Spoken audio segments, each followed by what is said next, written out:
You say hello? Hello? Just shake my hand. Won't you shake my hand? Yeah. For more than a week in late January and early February, Mike Hamilton and others involved with Bloodwater Mission witnessed the transformation of communities in Kenya and Rwanda. In northern Kenya, where the desert sands finds its way into everything, and where rain has not fallen in more than a year, a small school rejoices in song, thankful for small kindnesses, including a water tank built from funds raised in Knoxville. And farther south in the town of Marsabit, a woman widowed by AIDS and now HIV positive, along with her daughter, weeps both in sadness because her family has turned their backs on her and in joy because of the help of a clinic built from funds raised in Knoxville. And high on a mountaintop in Rwanda, your blood is still there and is still doing miraculous things. Villagers pray with Knoxvillians, thankful for the help they've provided in building water tanks for clean water, and for the spiritual lift provided by people from halfway around the world. Wherever we went in Rwanda, we were met by large crowds like this, curious about the strangers who'd come into their village. Morabura. Am I close? Morabura? There is life there. There is hope there. And to be a part of that and see that was an incredible experience. I'm so passionate about these communities, and I believe that everyone should have access to basic health care, to water. And I live in a country full of resources, knowing very well that some of these resources could make a huge difference in these places of friends and communities that I know in Africa. People I met in Africa have none of what we have, but all of what we need. We depend so much on the material things in life, and when you walk through the rural villages of Africa, they have nothing, nothing that we would say sustains life, but they have everything that sustains life. They have community, they have a strong faith, they have a sense of responsibility to one another, and family. Along the way, Hamilton and the others have also felt this sense of community.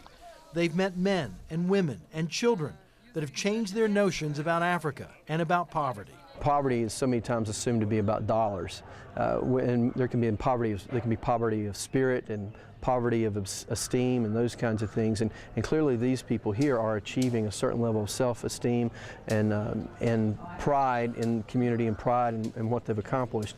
And they're not impoverished in while they are impoverished in the way we sometimes think of poverty in America and in true dollar sense, they have great wealth in other areas.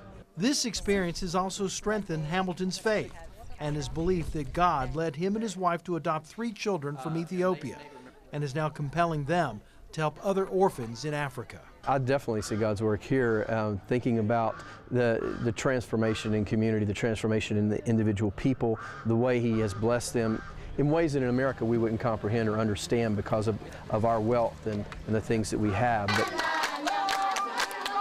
there's a love and a community and a faith and sometimes when you're at your greatest need is when you need your faith the most. And so I see that in these folks here, just as I do the folks in the Marsabit district in Kenya. Knoxvillians Chris Kittrell and Jim Grubbs, who traveled here with Hamilton, have experienced this same sense of spirituality. I think I've seen the hand of God more here than I've ever seen it before. We talk a lot about the Holy Spirit, but to be in that church in Rwanda and to feel the Holy Spirit was truly a eye-opening and memorable experience I won't soon forget. They're in poverty, but yet it's not the poverty of material things. It's just, they're there and this is what they have, but their joy is so amazing. And so our time in Africa has come to an end. Each member of this group came here with different expectations of what they might find. They leave now some 7 days later with shared experiences and emotions that will bind them forever. This has been an eye-opening time. It was just a week, 7 days in Africa, but they will all tell you it was a week of weeks. 7 days they won't soon forget.